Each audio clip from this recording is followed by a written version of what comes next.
जो गौ रक्षक है, जिसका नाम मोनू है, वो आपके लिए मोनू डार्लिंग बन गया है। अगर इनको मालूम हो जाए कि क्विट इंडिया का नारा एक मुसलमान ने दिया था तो वो भी नहीं बोलेंगे। वो मैं ये पूछना चाहता हूं, बिल्किस बानो इस देश की बेटी है या नहीं? जब नूह में 750 इमारतों को बगैर ड्यू प्रोसेस फॉलो किए उनके इमारतों को मुनज़्ज़म कर दिया गया, और इसलिए कि वो मुसलमान थे। ये कौन सी आपकी मोहब्बत है पसमानदा? आपका एक मुसलमान मिनिस्टर नहीं है वहां पर। कुर्सी है तुम्हारा, ये जनाजा तो नहीं, कुछ कर नहीं सकते तो उतर क्यों नहीं जाते? असादुद्दीन ओवैसी प्लीज। शुक्रिया चेयरमैन साहब, आपने मुझे बोलने का मौका दिया। मैं इस तहरीक अदम एतमाद की तायद में खड़ा हूं जिसको टीआरएस पार्टी और हमारी पार्टी ने दिया, जिसको स्पीकर साहब ने कबूल किया। सर, मैं 11 पॉइंट आपके सामने रखूंगा जो मैं बताने की कोशिश करूंगा कि क्यों हम इस तहरीक अदम एतमाद की तायद में और मोदी हुकूमत की मुखालिफत में खड़े हैं। सर, हालिया दिनों में हमारे मुल्क में ट्रेन में एक वर्दीपोश दहशतगर्द ने अपने सीनियर मीना साहब का कत्ल करने के बाद ट्रेन के कंपार्टमेंट में जाकर नाम पूछकर, चेहरे पर दाढ़ी देखकर, कपड़े देखकर उनको कत्ल कर दिया, और उसके बाद उसने कहा कि इस देश में रहना है तो मोदी को वोट देना पड़ेगा। मैं हुकूमत से जानना चाहूंगा कि क्या ये अक्सरती तबके की एक्सट्रीमिज्म और रेडिकलाइजेशन की बेहतरीन मिसाल नहीं है? और अगर है तो फिर हुकूमत इस पर क्या करेगी? सर, हमारे आइन में, संविधान में लिबर्टी ऑफ कॉन्शियस को लिखा गया, तमहीद में, यानी जमीर की आजादी का जिक्र किया गया है। मैं हुकूमत से और खास तौर से वजीर आजम से जानना चाहता हूं कि कहां गया इस हुकूमत का जमीर, कॉन्शियस जिसको अंग्रेजी में कहते हैं, जब नूह में 750 इमारतों को बगैर ड्यू प्रोसेस फॉलो किए उनके इमारतों को मुनज़्ज़म कर दिया गया, और इसलिए कि वो मुसलमान थे, पूरे के पूरे इलीगल थे। इसीलिए पंजाब की हाईकोर्ट और हरियाणा की हाईकोर्ट ने कहा कि ये एथनिक क्लेंसिंग है। इसकी एक बेहतरीन मिसाल है उस हुकूमत की। तीसरी है कि इस मुल्क में एक नफरत का माहौल, बल्कि आतिश को पैदा कर दिया गया, मुसलमानों के खिलाफ नफरत का माहौल। ये 9 साल का इनका ये कारनामा है। तीसरा सर, मणिपुर के ताल्लुक से कल बड़ा लंबा जवाब वजीर दाखिला ने दिया। सर, आसाम राइफल के ऊपर केस बुक हो जाता है, एफआईआर हो जाता है। क्या हो रहा है वहां पर? कहां गया आपका कॉन्शियस, कहां गया आपका जमीर जब वहां की महिलाओं की अस्मत रेजी की जा रही है?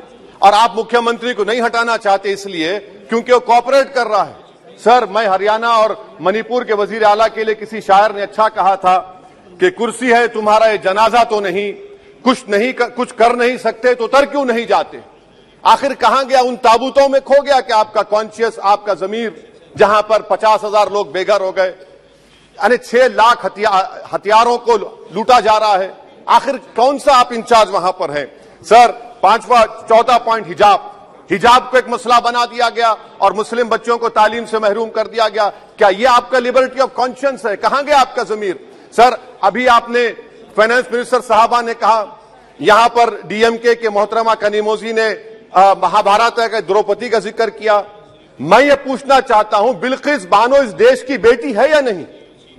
जिस बिल्किस बानो को 11 लोगों ने रेप किया, प्रेग्नेंट थी, उसकी मां का रेप किया, उसकी बेटी को कत्ल कर दिया, उसकी मां का कत्ल कर दिया, आपने कातिलों को रिहा कर दिया। ये आपका कॉन्शियस है? ये आपका कॉन्शियस है?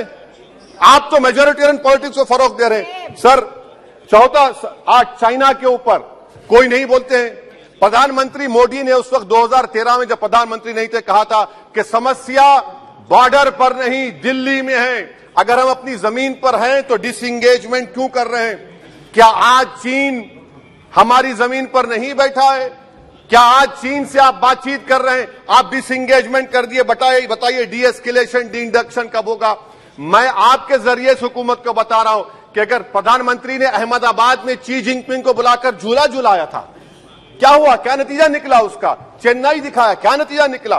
सर, इसलिए चीन पर बोलिए, चीन को उखाड़ कर फेंकिए। सर, और एक पॉइंट जिस पर मैं मुखालिफ तायद में खड़ा हूं, हाई इन्फ्लेशन है इस मुल्क में, हाई अनएम्प्लॉयमेंट है, स्टैग्नेटिंग कंजम्पशन है। इसकी वजह से महिलाओं में हाई एनीमिया लीड कर रहा है। ये हुकूमत इसकी जिम्मेदार है।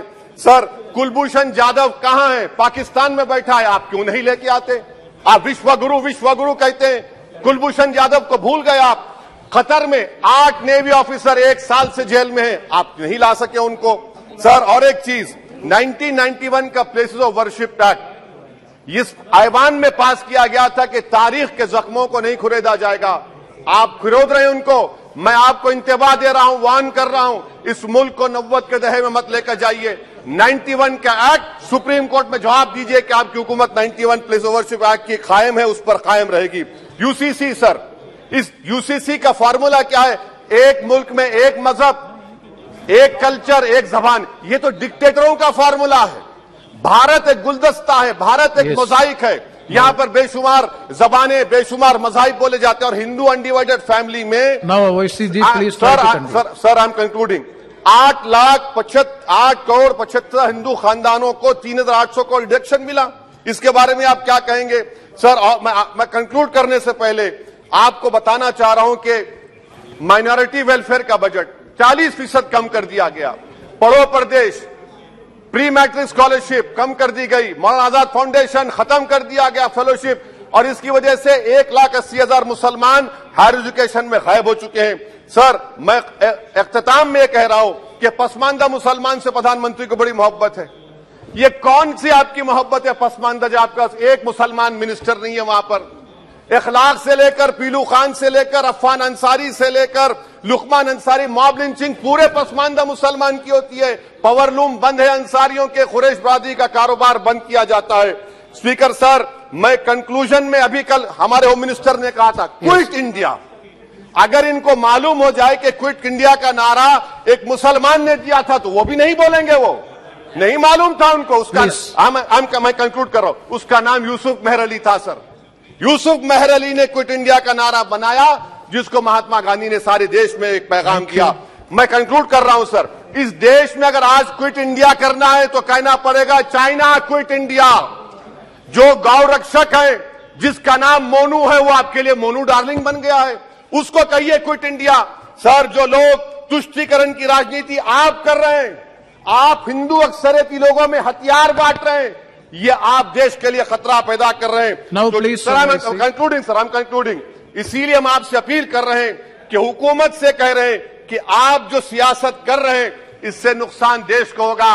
प्रधानमंत्री जब खड़े होकर जवाब देंगे, हम उनसे पूछना चाह रहे हैं, पॉइंटेड क्वेश्चन है, क्या देश बड़ा है या हिंदुत्व गोलवालकर की आइडियोलॉजी बड़ी है? मैं इस तहरीक अदम एतमाद की तायद में खड़ा हूं और हुकूमत की मुखालिफत में। सर एक आधा मिनट सर, दो लोग, दो महाज है इस मुल्क में, एक चौकीदार है, एक दुकानदार है। एक चौकीदार है, एक दुकानदार है। जब जुल्म हम पे होता कोई मुंह नहीं खोलते। यूएपीए का कानून अमित शाह ने लाया, इन दुकानदारों ने तायद की। आज उस यूएपीए का कानून में 83 साल का बुढ़ा सिपर खत्म करो, सिपर नहीं होने से मर गया। आखिर कब तक दुकानदार और चौकीदार हमारी लाशों पर सियासत? सर आई एम कंक्लूडिंग, कब तक सियासत करेंगे? अगर आप जुल्म के खिलाफ आवाज नहीं उठाएंगे तो आपकी दुकानदारी नहीं चलेगी, चौकीदार को पता धन्यवाद तीसरा महाज करेगा। शुक्रिया सर।